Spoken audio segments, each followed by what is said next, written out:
வணக்கம். இது தமிழ் குரலின் சிறப்பு நேர்காணல். இன்றைக்கு நம்மோடு இணைந்திருக்கிறவர் மரியாதைக்குரிய மூத்த பத்திரிகையாளர், அரசியல் திறனாய்வாளர் ஐயா திருமிகு ஆர் மணி அவர்கள். சார் வணக்கம். சார் வணக்கம். எமர்ஜென்சியில் கொண்டு போகப்பட்டதுக்கு மாநில பட்டியலிருந்து அங்கே கன்கரண்ட் லிஸ்ட்டுக்கு கொண்டு போகப்பட்டிருந்தாலும் கூட பல்கலைக்கழகங்களை உருவாக்குகிற அதிகாரம் இன்னமும் ஸ்டேட் கவர்மெண்ட்ஸ் கிட்ட தான் இருக்கு. அதனுடைய நிர்வாகத்திலிருந்து, ஏன்னா இன்னைக்கு வரைக்கும் இப்போ புதுசாக ஒன்று கொண்டு வரணும்னா அதுக்கு ஒரு ஆக்டை கொண்டு வந்து நம்முடைய லெஜிஸ்லேச்சர் அசம்பிளியில் நம்ம அதை செய்ய முடியும் அப்படிங்கிற ஒரு பாயிண்ட் இருக்குது. அப்போ இதில் நீங்கள் திருத்தம் கொண்டு வரணும்னா கான்ஸ்டியூஷன் அமெண்ட்மெண்ட்டே செய்ய வேண்டியிருக்கு. எஸ், அதுக்கான மெஜாரிட்டி இப்போ இருக்கா? 2/3 அது அளவு கூட. இதுதாங்க பிரச்சனையே. ஸ்டேட் சப்ஜெக்டில், சென்ட்ரல் சப்ஜெக்டில் இல்லாத இஷ்யூஸில் சட்டங்களை போட்டுட்டு மாநிலங்களை கழுத்தை நெரிக்கிற அரசியல் சாசனத்துக்கு எதிராக புல்டோஸ் பண்ணிட்டு இருக்க கேடுகட்ட காரியத்தை மோடி கமெண்ட் பண்ணுது. For example, farm bill, agriculture is a state subject. அதில் நீ 3 சட்டங்களை ஏற்றிட்டு 750 நாள் அந்த விவசாயிகள் போராடி, அதில் 100 கணக்கான 1.5 ஆண்டுகள் என்னமோ போராடினாங்க. 1.5 ஆண்டுகள் போராடி 750 விவசாயிகள் செத்து, பஞ்சாபில் எலெக்ஷன் வருது, எலெக்ஷனில் நமக்கு எதிராக போயிடும், 2வது சீக்கியர்களின் கோபம் 1984 நினைவூட்டுது என்ற அச்சத்தின் காரணமாகவும் தான் மோடி அதை வாபஸ் வாங்கினார். அப்போ பெரிய தவறு மோடி கவர்மெண்ட் பண்ண பாவம், பஞ்சமாக பாதகம் எதுன்னா, சென்ட்ரல் லிஸ்ட்டில் இருக்க ஸ்டேட் லிஸ்ட்டில் இருக்க சப்ஜெக்டை, மாநில பட்டியலில் இருக்க விவசாயம்ன்ற சப்ஜெக்டை சென்ட்ரல் கவர்மெண்ட் கையில் எடுத்துட்டு லெஜிஸ்லேஷன் போடுறோம். அதை சேலஞ்ச் பண்ணி சுப்ரீம் கோர்ட்டுக்கு போன கேஸ் தூங்குது. கோர்ட்டுக்கு போனால் ரிலீஃப் கிடைக்காதுன்றதுக்கு இது ஒரு உதாரணம். அதே தான் இப்போ யூஜிசியும். இப்போ நீங்கள் சொன்ன மாதிரி பல்கலைக்கழகங்களை உருவாக்குற அதிகாரம் மாநிலங்களுக்கு இருக்கும்பொழுது வைஸ் சான்சலர்ஸை நியமிக்கிற அதிகாரத்தை மொத்தமாக அவங்க கிட்ட எடுக்கிறதுன்றது, மத்திய அரசுக்கும் அதுவும் அதிகாரம் இருக்கணும், மாநிலத்துக்கும் அதிகாரம் இருக்கணும்னா கூட ஓரளவு ஓகே. நீங்கள் மொத்தமாகவே மாநிலங்களை அங்கேருந்து ரிமூவ் பண்ணுறதுன்றது மாதிரியான அயோக்கியத்தனம் அந்த ஃபார்ம் பில்லில் மாநில பட்டியலில் இருக்க விஷயத்தில் மத்திய சர்க்கார் சட்டம் போட்டது பாருங்கள், அதற்கு இணையான அயோக்கியத்தனம். ஸோ 2014 மோடி வந்ததுலேருந்து செய்து கொண்டிருக்கக்கூடிய ஒரு காரியம் அரசியலமைப்பு சாசனத்தை குழி தோண்டி புதைப்பது. அவர்கள் நிறுவ விரும்புகிற இந்து ராஷ்டிராவுக்கு இந்திய அரசியலமைப்பு சாசனம் அதில் 1000 குறைகள் இருந்தாலும் ஒரு ஸ்டம்பிளிங் பிளாக்காக இருக்குது. அதனால் அதை தூக்கி எறிய முடியாது. உள்ளே இருந்து அழி. You can destroy it from outside, wreck from within. இது ஒரு காலத்தில் கம்யூனிஸ்ட்டுங்க சொன்னது. ஒரு காலத்தில் சிபிஎம் எப்போ எஸ்பெஷலி சிபிஐ சிபிஎம் பிரிஞ்ச பிறகு இஎம்எஸ் நம்பூதிரிப்பாடு, ஏகே கோபாலன் இவங்கெல்லாம் சொல்கிறது, wrecking the constitution from within, பார்லிமெண்ட்டுக்கு உள்ளே போய் அழி. இந்த நிலைமையில் ஒரு காலத்தில் கம்யூனிஸ்ட்டுகள் இருந்தாங்க.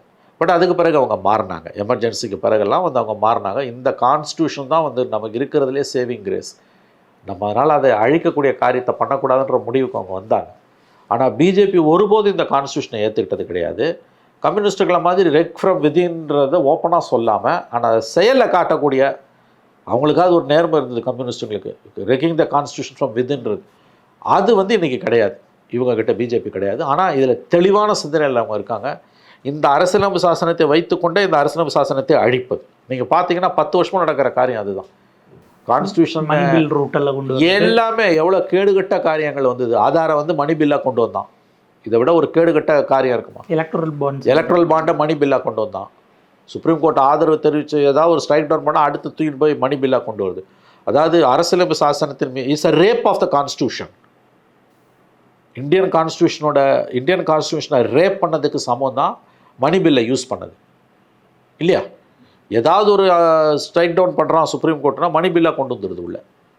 ஸோ இது அவங்களுடைய அஜெண்டாவுக்கு ஒத்து வருது. Because they have a clear agenda. இதை இந்து ராஷ்டிராவாக மாற்ற வேண்டும். இது multi cultural, multi religious society கிடையாது. இது செக்யுலர் கண்ட்ரி கிடையாது. இது ஹிந்து ராஷ்டிரா தான். அதை நாங்கள் அச்சீவ் பண்ணியே தீரும். ஆனால் அதை நாங்கள் சொல்லிட்டு செய்ய மாட்டோம். இருக்கிற சிஸ்டத்துக்குள்ளேயே அதை ரெக் பண்ணி நாங்கள் அதை கொண்டு வருவோம். அதான் இப்போ நடந்துகிட்ருக்கு. ஸோ இது அதில் அந்த மல்டிஃபோல்டு அட்டாக்கில் ஒரு முக்கியமான அட்டாக் இந்த யூஜிசி பில்லு. நல்லா ஞாபகம் வச்சுக்கோங்க, கல்வி அவங்க கண்ணை உறுத்துகிற விஷயம். இன்றைக்கி என்இபியை கொண்டு என்ன பாடாப்படுத்துகிறான், ஒவ்வொரு ஸ்டேட் கவர்மெண்ட்ஸும் எவ்வளோ பாடாப்படுத்திகிட்டு இருக்கான்னு நமக்கு நல்லா தெரியும். அதோட அடுத்த கட்டம் தான் இந்த விஷயம், இந்த வைஸ் சான்சலர்ஸ் இஷ்யூ. ஹையர் எஜுகேஷனை டெஸ்ட்ராய் பண்ணுறதுக்கான மிக முக்கியமான ஒரு வேலையை மோடி அரசு செய்து கொண்டிருக்கிறது. இதில் இங்கேயே கூட வைஸ் சான்சலர்ஸ் இல்லாத யூனிவர்சிட்டியில் என்ன லடாயினா, யூயூசி நாமினேட்டடாக ஒரு ஆளை நீங்கள் சர்ச் கமிட்டியில் போடணும்னு கவர்னர் இன்சிஸ்ட் பண்ணிக்கிட்டு இருக்கிறாரு. இங்கே தமிழ்நாட்டில் அது ஒரு பெரும் பிரச்சனையாகி சர்ச் கமிட்டியை போட்டால் அது நல்லன்னு கவர்னர் ஒரு அறிக்கை விடுறாரு, அது செல்லாது, நான் பேரலாம் வேற ஒன்று போடுவேன்றாரு. அப்படிங்கிறது ஏற்கனவே அவங்க பவரில் இல்லாத ஸ்டேட்ஸில் பண்ணிட்டு இருக்கிறது. உச்சநீதிமன்றத்துக்கு மம்தா அவர்கள் ஆக்சுவலாக போன வருஷம் போய் அவங்க ஓய்வு பெற்ற முன்னாள் உச்சநீதிமன்ற தலைமை நீதிபதி தலைமையில் ஒரு குழு போட்டு இதை சமாதானப்படுத்தி வைங்கன்னு அனுப்பிவிட்டாங்க. அப்போ கூட பாருங்கள், சுப்ரீம் கோர்ட்டு அதில் வந்து கான்ஸ்டியூஷன் ப்ரொவிஷன்ஸ் படி போகாமல் கட்ட பஞ்சாயத்து பண்ணுறான். குரங்க அப்பத்தை பிரித்த கதையாக மாநில அரசுக்கு சுப்ரீம் கோர்ட்டுக்கு போனால் அரசியலமைப்பு சாசனம் மாநிலங்களுக்கு கொடுத்துருக்கக்கூடிய உரிமையை நிலைநாட்ட வேண்டிய சுப்ரீம் கோர்ட்டு அதை செய்யாமல் ஏதோ கொஞ்சம் லாலிபாப் கொடுக்குற வேலையாக கொஞ்சம் ரோல் கொடுக்குறேன்னு கொடுத்து அனுப்புகிறான். நீங்கள் ஒவ்வொரு தடையும் போயிட்டு இருக்க முடியாது, ஒவ்வொரு ஸ்டேட்டுக்கும் போக முடியாது. போகும்போது ஏதோ அவங்களுக்கு ஏதோ ஒரு கொஞ்சம் நல்ல ஜட்ஜு கிட்ட வந்தது.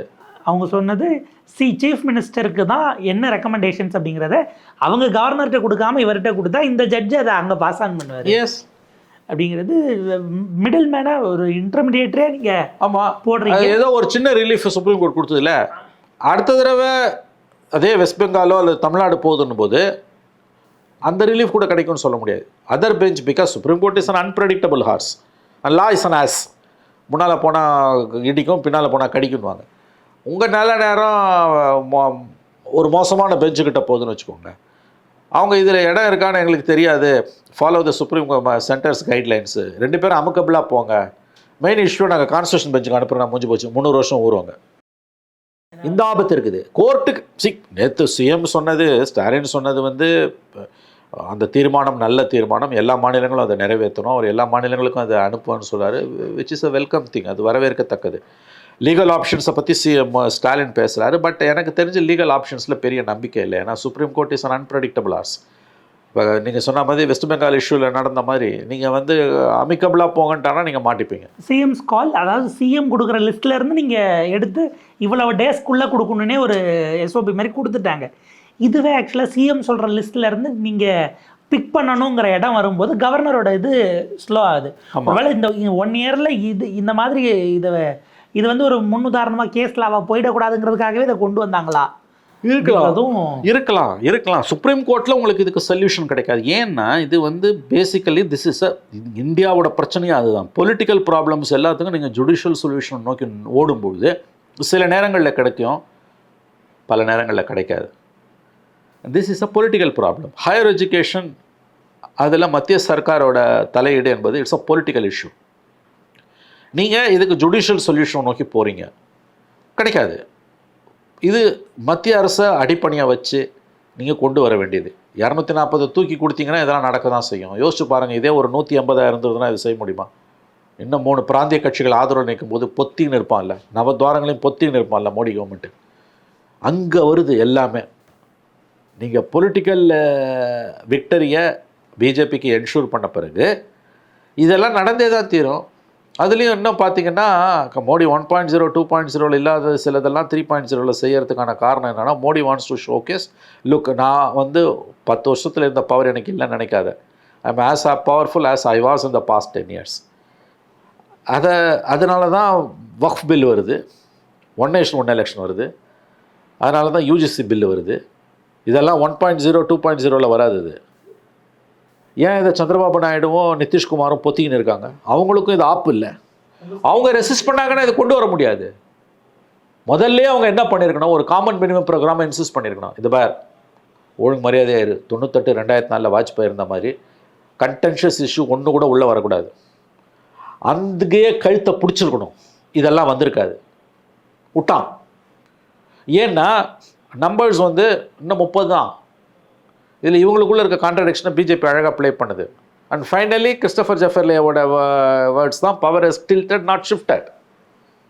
ஸோ நீ மேண்டேட்டை தூக்கி கொடுத்த பிறகு இதெல்லாம் நடந்தே தரும். And BJP is a party driven by an ideology. உனக்கு பிடிக்குதோ பிடிக்கலையோ ஒரு சித்தாந்த ரீதியில் இயங்கக்கூடிய ஒரு கட்சி அது. யார் வந்தாலும் இதுதான் செய்வாங்க. அவன் யார் வந்தாலும் இதுதான் செய்வான். நீ நினைக்கிற மாதிரி மோடி இல்லாமல் நாளைக்கு வந்து ராஜ்நாத் சிங்கோ அல்லது நிதின் கட்கரியோ யார் வந்தாலும் இதை செய்வான். செய்கிற முறை வேணால் வித்தியாசமாக இருக்கலாம், வேணால் நாம் கேவாஸ் உங்களை கூப்பிட்டு பேசுவான், ஆனால் இதை செய்வான். ஞாபகம் வச்சுக்கோ. ஏன்னா இட்ஸ் அ பார்ட்டி ஆஃப், இது வந்து சித்தாந்தத்தில் இயங்கக்கூடிய ஒரு கட்சி, வெறும் அதிகாரத்துக்காக மட்டுமே இயங்குகிற கட்சி கிடையாது. நீங்கள் இதை வழிக்கு கொண்டு வரணும்னா அவனுக்கு 30 சீட்டு கம்மியாக இருந்தால் கூட என் ஆதரவு உனக்கு இல்லைன்னா உன்னால் ஃபார்ம் பண்ண முடியாதுல்ல. டே 1 நீ என்ன சொல்லியிருக்கணும், வைடா காமன் மினிமம் ப்ரோக்ராம் வை, எதெல்லாம் நீ செய்ய மாட்ட, எங்களுக்காக நாங்கள் சொல்கிறோம் இதெல்லாம் நீ செய்யக்கூடாதுன்னு சொல்லுன்னா அது கேட்டுட்டு எதை செய்யணுன்றதை விட எதை செய்யக்கூடாதுன்றதுக்கு ஒரு லிஸ்ட்டை போட்டிருந்தேன். இதெல்லாம் வந்திருக்காது. அங்கே விட்டீங்க. பொலிட்டிக்கலி அவங்களுக்கு வந்து ஒரு ஜஸ்ட் 30 சீட்ஸ் தான், 32 சீட்ஸ் தான். எங்கேருந்து வேணாலும் எங்கேருந்து வேணாலும் அதை எடுக்கலாம். அதை ஞாபகம் வச்சுக்கோங்க. அவங்க 240லேருந்து 272க்கு நகர்றது ஈஸி. ஆகவே பிரச்சனை அங்கே வந்து நிற்குது. எனவே இது வந்து ஏக இந்தியாவையும் பாதிக்கக்கூடிய விஷயம். இந்த கூட்டணி கட்சிகளாக இருக்கக்கூடிய நிதிஷ், நாயுடு இவங்களும் இதை பற்றி யோசிக்கணும். பட் அவங்கவுங்களுக்கு இருக்கக்கூடிய நெருக்கடியில் அவர்கள் இதை பற்றி யோசிப்பதாக தெரியவில்லை. இந்த யூஜிசி பில்லுக்கு நிதிஷோ நாயுடுவோ எதிர்ப்பு எதுவுமே தெரிவிக்கலை. அவங்களுக்கெல்லாம் இதை பற்றி பெரிய கவலையும் இல்லை. இன்றைக்கி கவர்மெண்ட்டை ரன் பண்ணால் போதும். ரன் பண்ணுறதுக்கு தேவையான ஃபண்ட்ஸ் இவங்ககிட்ட தான் இருக்குது. அவங்க ஆதரவு இல்லாமல் நம்ம ஜெயிக்க முடியாது. புத்தி அப்படி போகுது. நீங்கள் அதனால் ஒன்றும் பண்ண முடியாது. இந்த யூஜிசி பில் தெரிந்தோ தெரியாமலோ தமிழ்நாட்டில் பிஜேபியை தவிர மீதி எல்லாரையும் ஒரு சைட் சேர்த்துருச்சு. ஏடிஎம்கே சொல்கிறாங்க நீங்கள் அப்போசிஷன் சிஎம்ஸ் எல்லாம் கூப்பிட்டு ஒரு ஒரு ஒன்றா சேர்ந்தே கூட நீங்கள் லீகல் பேட்டிலையும் மூவ் பண்ணுங்க, அதுக்கான வேலைகளை செய்யுங்க அப்படின்னு ஏடிஎம்கே பேசுது. இது பாமக இதை ஒரு நாள் அனுமதிக்கக்கூடாது அப்படின்ட்டு சட்டமன்றத்தில் இதை ஆதரித்து பேசும்போது ஜிகே மணி பேசுகிறார். அப்போ பிஜேபி இந்த மாதிரி அவங்களுடைய ஐடியாலஜிக்கலான விஷயங்களை புஷ் பண்ணும் பொழுது இங்கே தமிழ்நாடுல அவங்க சிங்கிள் அவுட் ஆகி தனியாக போகிறதுக்கான வாய்ப்புகள் அப்படி இருக்குன்னு நம்ம பார்க்க வேண்டியிருக்கா? இல்லை, எவ்வளோ பிரச்சனை வந்தாலும் தேர்தல்னு வரும்போது பிஜேபியை உள்ளடக்கி அலையன்ஸில் இருக்கிறத பாமகவோ தேமுதிகவோ நாளைக்கு ஈவன் ஏடிஎம்கேவே கூட விரும்பலாம். 21 இதே 19 இதே ஸ்டாண்டு தான் பிஜேபிக்கு எல்லா இஷ்யூலையும். ஆனால் அவங்க கூட ஏடிஎம்கே பாமக தேமுதிக நின்னாங்க. 21 இதே இஷ்யூ தான். தேமுதிக தவிர மற்ற அத்தனை பேர் நின்னாங்க. 24 இவ்வளோ இதே அலையன்ஸு. ஏடிஎம்கே விட ரொம்ப கிறிஸ்டல் கிளியராக ரொம்ப ஷார்ப்பாக சித்தாந்த ரீதியாக தெளிவாக அறிக்கைகளை விடக்கூடியவர், பொலிட்டிக்கல் ஸ்டாண்ட் எடுக்கக்கூடியவர் டாக்டர் ராம்தாஸ். அவர் யாரோட நின்னார்? அவ்வளோ பேச்சு பேசிட்டு மோடியை கட்டி பிடிச்சார். அவர் நீங்கள் எவ்வளோ மார்க் கொடுப்பீங்க, மார்க்கா சைபருக்கு கீழே மைனஸ்லன்னு சொல்லிட்டு 10 நாளில் போய் மோடியை 15 நாளில் மோடியை கட்டி பிடிச்சினார். எலக்ட்ரல் பாலிட்டிக்ஸ்னு வரும்போது சர்வைவலுக்கு பிஜேபியோட நிலைப்பாடு எந்த அளவுக்கு அரசியலமைப்பு சாசனத்துக்கும் மாநிலங்களுக்கும் எதிராக இருந்தாலும் இந்த கட்சிகள் அந்த நேரத்தில் தங்களோட சர்வைவலுக்கு, ஏன்னா இதுக்கு திமுக வந்து ஒரு வலுவான கூட்டணியை வச்சுருக்கும் போது இந்த கட்சிகள் இந்த முரண்பாடுகளுக்கு மத்தியிலும் பிஜேபியோட தான் போய் சேருவார்கள். அது மத்தியில் ஆட்சி இருக்கும்போது அவங்க அங்கே தான் போய் சேருவாங்க. நேற்றைக்கு வைஸ் சான்சலர்ஸ் இஷ்யூ யூஜிசி டிராஃப்ட்டில் பிஜேபி தவிர அத்தனை கட்சிகளும் ஒரு அணியில் இருக்குது. என்ன சொல்லப்போனால் எல்லா மாநில முதலமைச்சர்களையும் கலந்து பேசி கான்க்ளேவ் நடத்துங்க, ஜாயிண்ட் லீகல் ஃபைட்டு நடத்துங்கன்னு யோசனை, அருமையான யோசனையை அதிமுக கொடுக்குது. ஃப்ளோரில் கொடுக்குறாங்க. ஆனால் நாளைக்கு எலெக்ஷன் நெருங்கும்போது இதே அதிமுக பிஜேபியோட போகலாம், பாமக கண்டிப்பாக போகலாம். அப்போ இந்த கட்சிகள் எல்லாமே அங்கே போகலாம். அது வேறு game. That's a different game. DMK கிட்ட ஒரு வலுவான கூட்டணி இருக்கும் பொழுது அந்த நேரத்தில் இவங்க மூவ் பண்ணார மாதிரி யோசிக்க மாட்டாங்க.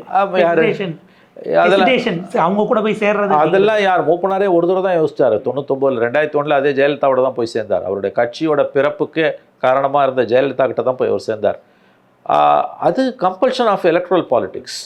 அதனால் அதை வச்சு பிஜேபியை வந்து நம்ம இங்கே வந்து மற்ற கட்சிகள் ஒதுக்கிடுவாங்க, பிஜேபி தனிமைப்படுத்தப்படும் நான் நம்பவில்லை. அதற்கு வாய்ப்பே கிடையாது. அது மத்தியில் ஆட்சி இருக்கும்போது சாமபேத தான தண்டத்தை பிஜேபி யூஸ் பண்ணும், கேரட் அண்ட் ஸ்டிக் பாலிசி. இப்போ அமலாக்கத்துறையும் வருமான வரித்துறையும் எடப்பாடிக்கு அதிமுக பிரமுகர்கள், அதில் திமுக விட முக்கியமானது அதிமுக பிரமுகர்கள் வீட்டில் எடப்பாடிக்கு ஈரோடு சுற்றியே நடக்குது.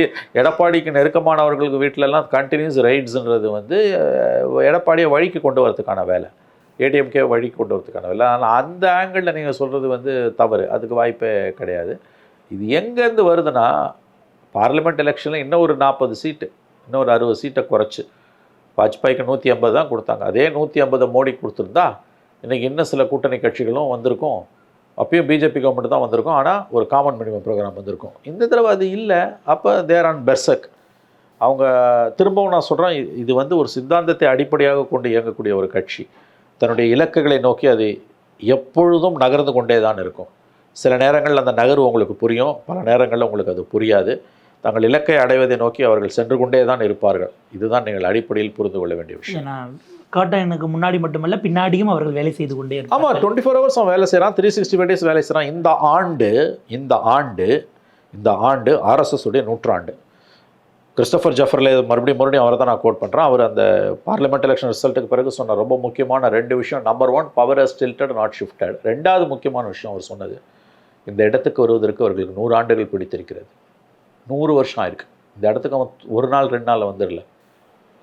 காத்திருப்பது எப்படி என்பதை ஆர்எஸ்எஸ்ஸை பார்த்து கற்றுக்கொள்ளுங்கள் அப்படின்னு பழைய கவர்னர், ஆர்எஸ்எஸ் கவர்னர், இது நம்ம தமிழ்நாடு கவர்னர் அந்த சென்னாரெட்டி, எனக்கு நன்றாக நினைவு இருக்கிறது. 94 சென்னையில் மியூசிக் அகாடமியில் ஒரு கூட்டத்தில் பேசும்போது நான் ரிப்போர்ட் பண்ணியிருக்கேன். அப்போ நான் சுதேசமித்திரன் ரிப்போர்ட்டராக இருந்தேன். ஒரு ஃபங்க்ஷனில் பேசும்போது சொன்னார், காத்திருப்பது எப்படி என்பதை ஆர்எஸ்எஸ்ஸிடமிருந்து கற்றுக்கொள்ளுங்கள். You have to learn from RSS how to wait. On the issue of how to wait you have to learn from RSS. இப்படியே சொன்னார். It's a fact. அதை தான் கிறிஸ்டோஃபர் ஜெஃபர்லே சொல்கிறான். நீங்கள் வந்து இந்த இடத்துக்கு வரத்துக்கு அவர்களுக்கு 100 ஆண்டு ஆகியிருக்கிறது. நீங்கள் சொன்ன மாதிரி வந்து அவன் ஒரு எலெக்ஷனில் தோத்தாலும் ஜெயித்தாலும் வேலையை நிறுத்துறது இல்லை. கர்டைன்ஸுக்கு பின்னாலேயும் வேலை செய்கிறாங்க. தப்பு, கர்டைன்ஸுக்கு பின்னால் தான் நிறையா வேலை செய்கிறாங்க. அதனால தான் அவங்க இந்த இடத்துக்கு வந்திருக்காங்க. இதை எதிர்க்கட்சிகள் புரிந்து கொள்ள வேண்டும். உங்கள் உங்கள் உங்கள் உங்கள் உங்கள் உங்கள் உங்கள் போராட்டம், உங்கள் சண்டை வந்து ஒரு தனிநபரோட அல்ல. It is not Modi your enemy. அதை புரிஞ்சுக்கணும். RSS is your main enemy. அதனால தான் ஆர்எஸ்எஸ்க்கும் மோடிக்கும் சண்டை வருதுன்னா நீங்கள் மோடியை தான் சப்போர்ட் பண்ணணும். நீங்கள் ஆர்எஸ்எஸ் சப்போர்ட் பண்ணிங்கன்னா உங்களோட முட்டாள் யாரும் கிடையாது. Because it's an ideology. அந்த ஐடியாலஜி தான் இன்றைக்கி இங்கே கொண்டு வந்து அவங்களை நிறுத்திருக்கு. இதை புரிந்து கொள்வது அவசியம். அதனால் இந்த போராட்டம் என்பது இன்னும் 100 வருஷம் கூட நடக்கும். இந்த இடத்துக்கு அவனுக்கு வரத்துக்கு 100 வருஷம் ஆயிருக்குன்னா அவனை வீழ்த்துறதுக்கு உங்களுக்கு 100 இல்லை 200 வருஷம் கூட ஆகலாம். இதையும் இவர்கள் புரிந்து கொள்ள வேண்டும். பாப்போம் சார். ஒரு விரிவான உரையாடல். உங்கள் நேரத்துக்கும் கருத்துக்களுக்கும் மிக்க நன்றி. நன்றி சார்.